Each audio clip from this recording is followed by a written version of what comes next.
नमस्कार, achievers academy में विकास Kumar mathematics के वीडियो लेक्चर में आपका स्वागत करता हूं। आज हम बेसिक मैथ्स के बारे में बता रहे हैं और ये 7th क्लास 8th क्लास के बच्चों के लिए काफी यूजफुल है, आपका सिलेबस में भी है। तो कॉन्सेप्ट है लाइंस के बारे में बता रहा हूं। लाइन, तो लाइन के बारे में देखो, अगर एक लाइन ये है और इसको कोई लाइन ज्वाइन कर रही है, अब जैसे इस लाइन को ज्वाइन कर रही है, इसका नाम कर दो ये O, ठीक है। ये लाइन A और ये B और यहां पर ये ले लो C। तो AB जो लाइन है इसको OC लाइन क्या कर रही है, ज्वाइन कर रही है। तो यहां पर देखो तो एंगल फॉर्म हो रहा है। पिछली वीडियो में हमने आपको एंगल के बारे में आपको बता रखा है, तो ये एंगल फॉर्म हो रहा है। तो बच्चों ये दोनों जो एंगल है ना, ये दोनों एंगल पेयर, यही दोनों एंगल लीनियर पेयर फॉर्म कर रहे हैं। तो लीनियर पेयर फॉर्म करने के लिए कंडीशन क्या है कि दोनों एंगल को मिलाने से एक लाइन फॉर्म हो, एक स्ट्रेट लाइन फॉर्म हो। और आप जानते हो स्ट्रेट लाइन पर एंगल कितने का होता है, 180 डिग्री का होता है। तो देखो इन दोनों एंगल को मिलाने से क्या हुआ, ये 180 डिग्री फॉर्म हो गया। तो आप यहां पर कह सकते हो, इस एंगल को अगर मैंने A ले लिया और इसको B ले लिया, तो angle A plus angle B equal to 180 degree इसकी वैल्यू होगी। और पूछा जाएगा लीनियर पेयर क्या है, तो आप बोलोगे यहाँ पर A और B दोनों जो एंगल है ये लीनियर पेयर फॉर्म कर रहा है। अब A और B एंगल के अलावा आप ऐसे भी नाम लिख सकते थे, AOC, यानी angle AOC plus angle BOC, ये भी 180 डिग्री होगा। तो आप A एंगल और B एंगल ऐसे लिख लें, या फिर AOC plus BOC equal to 180 degree. तो ये लीनियर पेयर फॉर्म है, ठीक है। हिंदी में इसको रैखिक युग्म कहते हैं, ठीक है। चलिए यहां पर एक और चीज बता देता हूं, यहीं पर एडजेसेंट एंगल भी आप समझिए। एडजेसेंट का मतलब होता है उसके साथ वाला, पड़ोसी। तो एंगल A एंगल B का एडजेसेंट है और एंगल B जो है वो एंगल A का एडजेसेंट है, ठीक है। एक और खास बात यहां पर बच्चों, सपोज करो इस तरह से ऐसे दिया हुआ हो, दो लाइन इसको ज्वाइन करती हो, तो यहां पर 3 एंगल फॉर्म हो गया, यहां पर 3 एंगल्स फॉर्म हो गए। तो ये तीनों एंगल भी लीनियर पेयर फॉर्म करेंगे। सपोज ABC, तो आपको angle A plus angle B plus angle C, ये तीनों मिल करके 180 होंगे, ठीक है ना। यानी जितने भी एंगल हो जाए उससे कोई दिक्कत नहीं है, सबको मिलाकर के एक लाइन फॉर्म होना चाहिए। अब मान लो इसके नीचे ऐसे दिया हुआ है, तो आप ऐसे नहीं बोल सकते यहां से फिर ये होगा, नहीं, फिर तो ये लाइन से ज्यादा हो गया।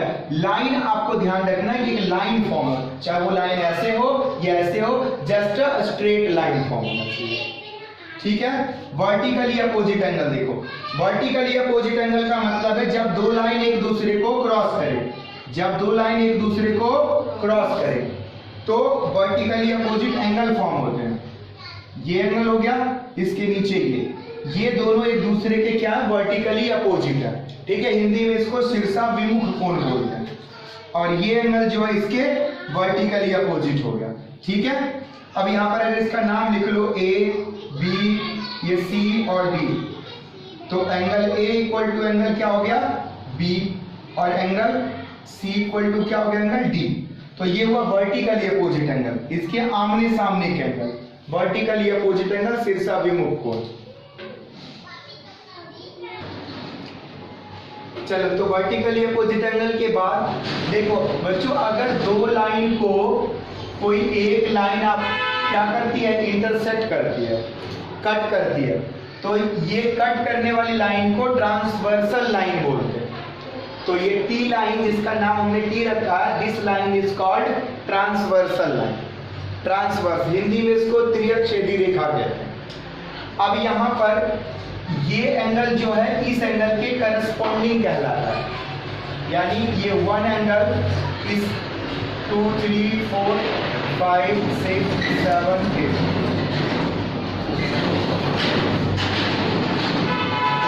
बड़ा इरिटेटिंग है, वीडियो बना नहीं सकते, तो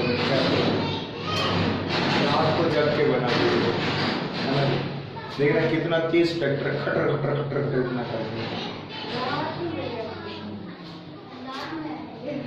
नहीं मतलब मैं अकेले। चलो, तो एंगल 1 जो है एंगल 5 के करस्पॉन्डिंग है, एंगल 2 एंगल 6 के करस्पॉन्डिंग है, 4 एंगल 8 के करस्पॉन्डिंग और थर्ड एंगल 7 के करस्पॉन्डिंग। तो ये करस्पॉन्डिंग एंगल इक्वल तब होंगे जब ये लाइन L1 L2 जो है ये पैरेलल हो। तो यहां पर देखो हमने एग्जांपल लिया, L1 L2 लाइन आपस में क्या है, पैरेलल है। तो अब जो एंगल 1 हुआ, एंगल 1 ये इक्वल होगा एंगल 5 के। इसी तरह से एंगल 4 जो होगा वो एंगल 8 के इक्वल, और एंगल 2 जो होगा एंगल 6 के इक्वल, और एंगल 3 एंगल 7 के इक्वल होगा। तो ये करस्पॉन्डिंग एंगल कहलाते यहाँ पर है, लेकिन इक्वल नहीं होते क्योंकि लाइन पैरेलल नहीं है। जब लाइन पैरेलल होगी तो एंगल क्या होंगे, करस्पॉन्डिंग इक्वल्स होंगे आपस में, ठीक है। इसके बाद अल्टरनेट एंगल क्या होते हैं? अल्टरनेट एंगल बच्चों, एंगल 1 एंगल 7 के इक्वल होता है, एंगल 4 एंगल 6 के इक्वल, एंगल 2 एंगल 8 के इक्वल, और एंगल 3 एंगल 5 के। तो ये अल्टरनेट लिख लो, angle 1 equal to angle 7 and angle 2 equal to angle 8, angle 4 equal to angle 6। और तो अल्टरनेट और करस्पॉन्डिंग एंगल इसमें बता दिया आपको। अल्टरनेट एंगल एक बार फिर समझाता हूं। देखो 4 एंगल जो है वो 6 के इक्वल होगा, एंगल 3 जो है वो एंगल 5 के इक्वल होगा, 1 जो है वो 7 के इक्वल, और 2 एंगल जो है इक्वल टू 8 के। तो यहाँ पर अल्टरनेट जो है वो दो तरह से होते हैं। अल्टरनेट जो है वो दो तरह से, एक्सटीरियर और इंटीरियर। एक्सटीरियर और इंटीरियर। तो इंटीरियर में बच्चों एंगल 4 इक्वल टू एंगल 6 है, और एंगल 3 इक्वल टू एंगल 5 है, ठीक है। Angle 3 equal to 5। तो ये जो हुआ अंदर के हुआ, ठीक है ना, और बाहर से ये इसके और ये एक्सटीरियर में हो जाएगा 1 इक्वल टू 7 और 2 इक्वल टू 8। इसके बाद बच्चों ट्रांसवर्सल जो लाइन है उसके सेम साइड में जो ये इंटीरियर में दोनों एंगल बन रहा है, सेम साइड, चाहे आप इस साइड का राइट लो या लेफ्ट लो, तो सेम साइड के एंगल यानी 4 और एंगल 5, इन दोनों का सम जब करोगे तो ये 180 डिग्री होगा। चाहे आप इस साइड से भी सम करो, ये तो एंगल 3 इक्वल टू एंगल 6, ये भी 180 डिग्री। तो उम्मीद करता हूं आपको ये बात समझ में आया होगा, काफी इंपॉर्टेंट है, इसके बिना आप ज्योमेट्री बिल्कुल समझ नहीं सकते। अगर पढ़ना है, ज्योमेट्री समझना है, तो इसको पूरा ध्यान से समझो। Linear pair, vertically opposite angle, इसके बाद जब दो पैरेलल लाइन को एक ट्रांसवर्सल लाइन कट करेगी तो करस्पॉन्डिंग अल्टरनेट यानी अल्टरनेट इंटीरियर, अल्टरनेट एक्सटीरियर, उसके बाद sum of interior angles of the same side of transversal is 180 degree. 4 + 5 और 3 + 6 180 डिग्री, ठीक है। इससे पहले हमने जो ट्रायंगल बना रखा है, इसमें इस ट्रायंगल के तीनों साइड और तीनों एंगल आपस में क्या है, equal. It means that side क्या होगा, साइड होगा AB एक साइड है, दूसरा साइड BC और तीसरा साइड AC। एंगल क्या है, एंगल A, एंगल B और एंगल C। तो ये ट्रायंगल के हो गए। इस ट्रायंगल का नाम है इक्विलेटरल ट्रायंगल। Equilateral triangle. तो इक्विलेटरल ट्रायंगल कब कहेंगे, इक्विलेटरल ट्रायंगल तब कहेंगे जब किसी ट्रायंगल के तीनों side AB equal to BC हो और वो AC के इक्वल, यानी AB, BC और AC तीनों आपस में क्या हो, इक्वल हो। तो ऐसा ट्रायंगल जिसमें all 3 sides are equal, then it is called equilateral triangle. And similarly as it is की साइड्स इक्वल हैं तो एंगल भी इक्वल होंगे, यानी angle A equal to angle B equal to angle C। तो यानी तीनों एंगल या फिर तीनों साइड्स आपस में इक्वल हैं तो उस ट्रायंगल को इक्विलैटरल ट्रायंगल कहेंगे। इसके बाद सेकंड ट्रायंगल है आइसोसेलिस ट्रायंगल। आइसोसेलिस ट्रायंगल बच्चों आइसोसेलेस ट्रायंगल ऐसे ट्रायंगल को कहते हैं जिसमें कि कोई दो रुक जाओ भाई, कोई दो साइड जो है आपस में इक्वल होगा। यहां पर मान लो हमने AB और AC को इक्वल रखा है, साइड AB और AC, तो ये दोनों साइड आपस में क्या है, इक्वल है, तो इसे आइसोसेलेस ट्रायंगल कहेंगे। जिस तरह से साइड दो इक्वल है तो दो एंगल भी इक्वल हो सकता है, तो दो एंगल इक्वल तो साइड की अपोजिट वाले एंगल ही इक्वल होंगे, यानी ये एंगल C और AC के अपोजिट में एंगल B, तो angle B equal to angle C होगा। तो ऐसा ट्रायंगल जिसमें दो साइड या फिर दो एंगल इक्वल होंगे तो ऐसे ट्रायंगल को आइसोसेलेस ट्रायंगल कहेंगे। दोनों ट्रायंगल यानी त्रिभुज और इक्विलैटरल को समबाहु त्रिभुज बोलते हैं और आइसोसेलेस को समद्विबाहु। ठीक है, चलिए तीसरा ट्रायंगल देखो, एक ऐसा ट्रायंगल जिसमें तीनों वर्टेक्स यानी तीनों एंगल में से कोई एक एंगल 90 डिग्री का होगा। ऐसा ट्रायंगल जिसमें तीनों एंगल में से कोई एक एंगल क्या होगा, 90 डिग्री का होगा। तो ऐसा ट्रायंगल जिसमें 90 डिग्री का एंगल हो उसे कहते हैं राइट एंगल ट्रायंगल। अब ऐसा ट्रायंगल भी आपको मिल सकता है देखने को जो राइट एंगल ट्रायंगल तो है, साथ साथ आइसोसेलेस भी है, यानी ये दोनों साइड आपस में सपोज करो इक्वल हो, ये जितना हो उतना ही ये हो, तो ये आइसोसेलेस भी हो गया और राइट एंगल ट्रायंगल भी हो गया। तो राइट एंगल ट्रायंगल आपको समझ में आया होगा। ठीक है बच्चों, तो हमने अभी तक बात किया ट्रायंगल में इक्विलैटरल ट्रायंगल, आइसोसेलेस ट्रायंगल और राइट ट्रायंगल। इसके अलावा देखो जिसमें कुछ भी ये प्रॉपर्टीज ना हो, यानी वो इक्विलैटरल भी ना हो, आइसोसेलेस भी ना हो, राइट एंगल ट्रायंगल भी ना हो, तो वो ट्रायंगल स्केलेन ट्रायंगल कहलाता है, जिसमें कुछ भी इक्वल नहीं है आपस में। इसके बाद ट्रायंगल की प्रॉपर्टीज देखते हैं, एंगल के साथ क्या रिलेशन है। तो पहली प्रॉपर्टीज है angle sum property. Angle sum property, तो इसमें क्या होता है कि आप ट्रायंगल के ऑल थ्री एंगल्स को अगर आप सम करोगे तो 180 डिग्री होगा। Angle A plus angle B plus angle C is equal to 180 degree. आप इस एंगल को ऐसे भी लिख सकते हो, सपोज करो इसको मैंने 1 मान लिया, इसको 2 मान लिया, इसको 3, तो आप कह सकते हो angle 1 plus angle 2 plus angle 3 equal to 180 degree. आप इसको XY अगर मान रखे हो XYZ, तो बोलोगे angle X plus angle Y plus angle Z equal to 180 degree. मतलब बस इस वर्टेक्स से है कि भाई ये वर्टेक्स यानी ट्रायंगल के तीनों वर्टेक्स का सम 180 डिग्री होगा, ये बात आपने याद रखना है। अगला कॉन्सेप्ट है या प्रॉपर्टी है, exterior angle of a triangle is equal to the sum of opposite angle of its interior. Here is a triangle. अब इस ट्रायंगल में देखो आप कि ये जो है एक्सटीरियर एंगल है। क्या ट्रायंगल में बस यही एक एक्सटीरियर एंगल हो सकता है? नहीं, और भी हो सकते हैं। इसको आगे बढ़ा दो, ये एक्सटीरियर है, या आप इसको ये बढ़ा दो तो ये एक्सटीरियर है। तो एक ट्रायंगल में कई एक्सटीरियर एंगल हो सकते हैं, बट अगर हम इस एक्सटीरियर एंगल की बात करें तो इस एंगल की वैल्यू इसके अंदर वाले अपोजिट दोनों एंगल के सम के बराबर होगा। यानी आप यहां पर कहोगे एंगल ACD,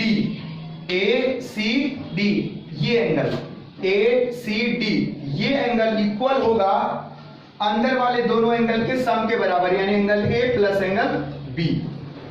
ठीक है, सपोज करो इस एंगल को मैंने Z मान लिया और ये एंगल X और Y है, तो आप कहोगे कि angle Z equal to angle X plus angle Y। ठीक है, फॉर एग्जाम्पल अगर देखो इन सबको एग्जाम्पल से भी सॉल्व बताया जा सकता है एक्सप्लेन करके, बट जब बुक के क्वेश्चन सॉल्व करेंगे तो उसमें इसका यूज होगा। ठीक है, तो और बेहतर तरीके से समझ में आएगा। जैसे कि एग्जाम्पल देखो, यहाँ पर ये एंगल जो है वो हो 120 डिग्री का, 120 डिग्री, तो ऑटोमेटिक ये दोनों एंगल को जब प्लस करेंगे तो भी 180 डिग्री होगा। मान लो इसको मैंने 40 ले लिया तो ये 80 होगा, तभी मिल करके ये जो है 120 होगा। अब आप ये समझो, देखो ये एंगल 40 और ये एंगल 80, तो ये एंगल कितना होगा? तो आपने देखा तीनों एंगल को मिलाकर के कितना है, 180 डिग्री है। तो ये दोनों मिला के 120, तो 180 में से 120 को माइनस करोगे तो ये 60 हो जाएगा। तो जब ये 60 हो जाएगा तो बताओ लीनियर पेयर यूज करेंगे, जो कि अभी मैंने थोड़ी देर पहले बताया आपको लीनियर पेयर, तो लीनियर पेयर से भी क्या होगा, 120 60 180, तो ये एक दूसरे से रिलेटेड है। ठीक है, तो चलिए इसको नोट डाउन करिए और कोई डाउट हो तो पूछिए। ठीक है, बस छोटी सी बात थी। टाइप्स ऑफ ट्रायंगल में equilateral triangle, isosceles triangle, right angle triangle, और ये दोनों प्रॉपर्टीज, एक्सटीरियर एंगल प्रॉपर्टीज और एंगल सम प्रॉपर्टीज। तो बच्चों आगे देखते हैं। ट्रायंगल में देखो कुछ और प्रॉपर्टीज है, जैसे ट्रायंगल में बेस क्या होता है, परपेंडिकुलर क्या होता है, एल्टीट्यूड क्या होता है, या हाइट क्या होती है। तो देखो यहाँ पर मैं ट्रायंगल लिख रहा हूं PQR। तो PQR हमारा क्या है, एक ट्रायंगल है। अब इस ट्रायंगल में देखिए, इस ट्रायंगल में जो PM, ये PM जो लाइन है, ये यहाँ पर 90 डिग्री का एंगल फॉर्म कर रही है। तो जो लाइन किसी वर्टेक्स यानी ट्रायंगल के किसी वर्टेक्स से उसके सामने वाले साइड यानी अपोजिट साइड के ऊपर आए और एंगल 90 डिग्री का बनाए, उसे क्या कहेंगे, परपेंडिकुलर कहेंगे। और ये परपेंडिकुलर लाइन जिसके ऊपर आई है, इस लाइन को बेस कहेंगे। तो ये क्या होगा, परपेंडिकुलर और ये बेस। तो बच्चों ये जो परपेंडिकुलर है यही एल्टीट्यूड है, ठीक है, और ट्रायंगल की हाइट भी यही है। तो परपेंडिकुलर, एल्टीट्यूड और हाइट एक ही बात हो गया। ठीक है, ठीक है जी, परपेंडिकुलर, हाइट और एल्टीट्यूड एक ही बात है। हाँ, अब एक ट्रायंगल में आप बताइए कि कितने एल्टीट्यूड बनाए जा सकते हैं। बच्चों एक ट्रायंगल में 3 वर्टेक्स होते हैं, 3 वर्टेक्स। तो ऑल वर्टेक्स से एक एक आप परपेंडिकुलर आगे बढ़ा सकते हो। जैसे एक यहां से निकाल सकते हो 90 का, एक यहां से निकाल सकते हो, एक यहां से निकाल सकते हो। तो बच्चों ये तीनों परपेंडिकुलर जिस अपोजिट साइड पर ये मिलेगी वो बेस कहलाएगा। अब मान लीजिए इसमें इस वर्टेक्स से आ रही परपेंडिकुलर लाइन, ठीक है ना, इस वर्टेक्स से, तो अब बेस क्या होगा, बेस ये लाइन होगी। अच्छा, अगर ये यहां से आ रही है तो बेस ये लाइन होगी, और अगर यहां से आ रही है तो बेस ये वाली लाइन होगी। यानी परपेंडिकुलर जो ड्रॉ किया जाएगा वो किसी वर्टेक्स से, हम तीनों वर्टेक्स में से किसी भी वर्टेक्स को चूज कर सकते हैं, और अपोजिट साइड, उसके जो सामने वाली भुजा यानी साइड होगी, उसके ऊपर वो लाइन 90 डिग्री का एंगल बनाए। अब मान लीजिए यहां से एक लाइन ऐसे आपने ड्रॉ कर दिया, बट ये 90 डिग्री का तो यहां फॉर्म नहीं हो रहा है, तो ये परपेंडिकुलर या हाइट नहीं होगी। 90 डिग्री का होगा तभी परपेंडिकुलर माना जाएगा। ठीक है, बेस, तो बेस और परपेंडिकुलर उम्मीद करता हूं आपको समझ में आ गया होगा। ठीक है, यहां पर आप लिख देता हूं PM is perpendicular on QR। बच्चों ऐसे लिखते हैं, ये जो साइन है ये परपेंडिकुलर का साइन है। आप कहोगे कि PM, जो ये PM लाइन है वो QR लाइन के ऊपर क्या है, परपेंडिकुलर है। ठीक है, अब समझाता हूं आपको मीडियन क्या होता है और परपेंडिकुलर बाइसेक्टर क्या होता है। परपेंडिकुलर, बाइसेक्टर और मीडियन। सबसे पहले मीडियन को समझो, यार पहले बाइसेक्टर समझाता हूं बच्चों। देखो एक ट्रायंगल है, इस वर्टेक्स से एक लाइन जाएगी और इस लाइन को अगर 2 भागों में, 2 बराबर भागों में बांट दे तो उसको इक्वल बाइसेक्टर कहोगे। बाइसेक्ट करना मतलब उसको प्रतिच्छेद करना, उसको काटना। तो यहां से लाइन आई, इसको कट कर रही है, तो ये देखो 2 टुकड़ा, तो बाइसेक्ट कर रही है। ठीक है, बाइसेक्ट करना। अब यही बाइसेक्ट करती हुई लाइन अगर 90 की हो, यानी ये परपेंडिकुलर भी हो और इसको बाइसेक्ट भी कर रही हो, यानी 2 बराबर भागों में बांट भी रही हो, जैसे ये A, B, C और ये D है, तो आप कहोगे कि सर BD इक्वल टू होगा CD, यानी ये और ये लेंथ दोनों आपस में क्या होगा, बराबर। तो कहेंगे कि ये बाइसेक्ट कर। और बाइसेक्ट करते हुए अगर ये 90 का है तो कहोगे कि ये AD जो लाइन है, AD line, AD is perpendicular bisector. ठीक है, AD line is a perpendicular bisector, अगर ये परपेंडिकुलर भी हो और बाइसेक्ट भी करे। इसके साथ साथ मीडियन, मीडियन में क्या होता है बच्चों, कोई भी लाइन, इस ट्रायंगल को थोड़ा सा अलग बना लेता हूं। देखो जैसे ये ट्रायंगल है, अब इस ट्रायंगल में इस लाइन को देखो, इसको मान लेते हैं PQR। तो देखो ये QR लाइन का मिड पॉइंट क्या होगा, मिड पॉइंट का मतलब लाइन के बीच का बिंदु, बीच का पॉइंट। तो मान लो ये मिड पॉइंट है, तो यहां कहोगे QD इक्वल टू DR है। तो इसके मिड पॉइंट को यहां से ज्वाइन करने पर, जो लाइन ज्वाइन कर रही है, तो इस साइड को ये बाइसेक्ट कर रही है, क्यू आर साइड को बाइसेक्ट कर रही है। अब ये बाइसेक्ट करती हुई लाइन ये जो बनी है पीडी, ये जो पीडी लाइन है, पीडी इज अ मीडियन। यानी मीडियन क्या होगा, किसी वर्टेक्स से सामने वाले साइड पर जाएगी और उस साइड को इक्वली बाइसेक्ट करेगी, तो वो कहलाएगी मीडियन। तो एक और खास बात बता देता हूं, कई क्वेश्चन में मीडियन भी वही लाइन, परपेंडिकुलर भी वही लाइन और बाइसेक्टर भी वही लाइन, ऐसा हो सकता है, बट इन तीनों का मीनिंग अलग अलग है। किसी ट्रायंगल वर्टेक्स से एक लाइन आ रही है, परपेंडिकुलर है यानी 90 डिग्री पर फॉर्म हो रही है, वो बाइसेक्टर है यानी सामने वाले बेस को दो भागों में बांट रही है, दो बराबर भागों में बांट रही है। इसके बाद अगर एक लाइन आ रही है, दो बराबर भागों में बांट रही है, लेकिन वो परपेंडिकुलर नहीं है, तो आप उसको मीडियन कहोगे, ठीक है। तो ये लाइन क्या होगी, मीडियन होगी।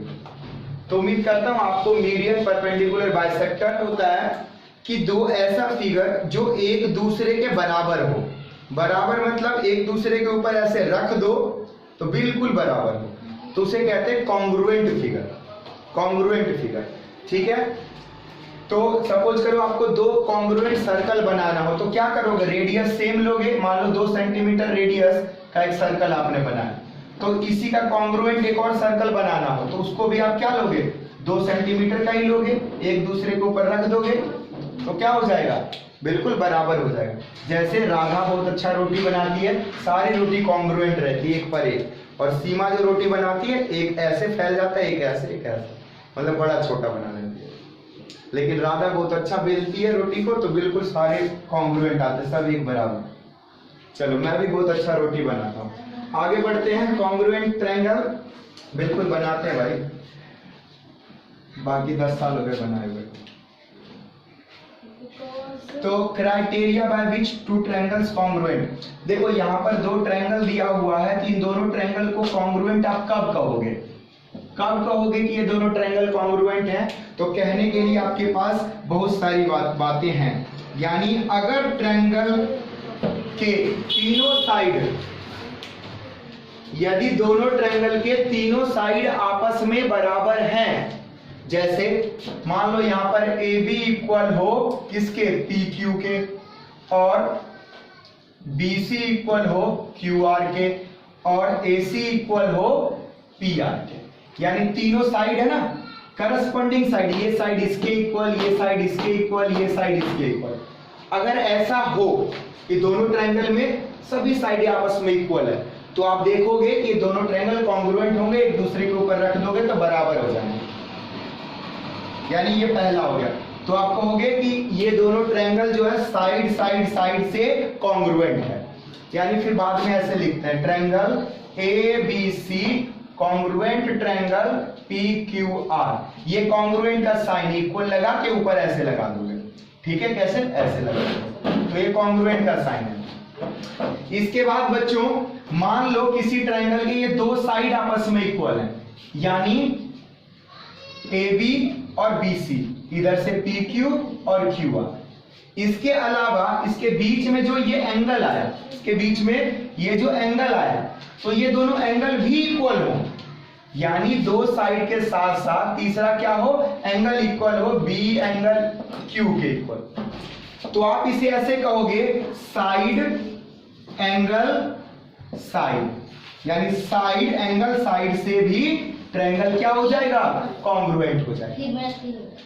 इसके बाद अगर किसी ट्रायंगल में मान लो दो एंगल ही इक्वल दिए हुए हों, यानी ये एंगल मान लो इसके इक्वल और ये एंगल मान लो दिया हुआ है इसके इक्वल, तो इसके बीच में जो साइड है ये भी इक्वल आपस में दिया होगा, तो ऐसे कंडीशन में कहेंगे कि एंगल साइड एंगल के क्राइटेरिया से, के नियम से, यानी एंगल साइड एंगल के नियम से ये दोनों ट्रायंगल आपस में कॉन्ग्रुएंट हैं। हिंदी में कॉन्ग्रुएंट को कहते हैं सर्वांग सम। तो यह दो नियम के तहत जो है दोनों त्रिभुज सर्वांग सम होंगे, ठीक है। इसके अलावा और भी नियम है, अगर मान लो दो एंगल दिए हुए हैं और ये साइड नहीं दिया है, साइड दे रखा है ये, तो भी हो जाएगा एंगल एंगल और साइड, ठीक है। तीसरा क्या है, right angle hypotenuse and side.